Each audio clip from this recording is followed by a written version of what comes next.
मुख्यमंत्री एकनाथ शिंदे गटाचे श्रीरंग बारणे आज तिसऱ्यांदा या ठिकाणी उमेदवारी अर्ज दाखल करतायत। मावळसाठी ते पुन्हा एकदा नशीब आजमावत आहेत। आपण आज कसं शक्ती प्रदर्शन असणार आहे, कोणकोणते प्रमुख नेते आहेत जे तुमचा अर्ज भरायला येत आहेत? मी तिसऱ्यांदा मावळ लोकसभा मतदारसंघातून अर्ज दाखल करतोय। राज्याचे मुख्यमंत्री सन्माननीय एकनाथजी शिंदे साहेब, उपमुख्यमंत्री सन्माननीय अजितदादा पवार साहेब, त्याचबरोबर चंद्रकांतदादा पाटील हे सर्वजण माझा उमेदवारी अर्ज भरण्यासाठी आज पिंपरी चिंचवड शहरामधील पीएमआरडी कार्यालयामध्ये येतात।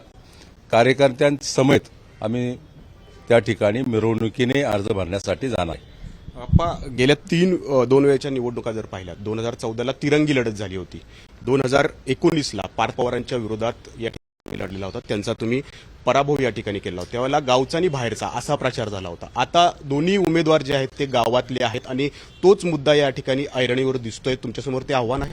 आपल्याला मी तुम्हाला सांगतो, मावळ लोकसभा मतदारसंघ जवळपास 25 लाख मतदारसंघाचा आहे। याच्यामध्ये मोठी दोन शहरं येतात, पिंपरी चिंचवड शहर आणि पनवेल शहर।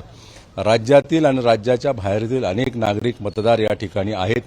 गावचा भावचा नातेवाईक खरं तर हा नाही, देशाची निवडणूक आहे आणि देशासाठी महत्त्वपूर्ण निवडणूक आहे।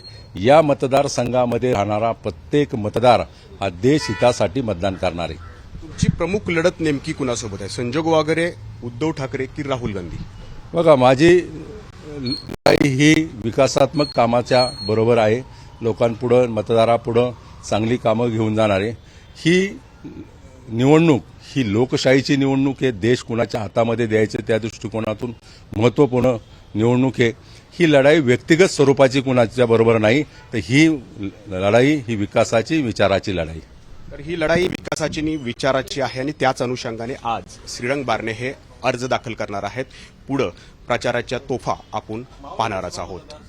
कॅमेरामन विजयराव नाजिमुल्ला, एबीपी माझा, पिंपरी चिंचवड। एबीपी माझा, उघडा डोळे बघा नीट।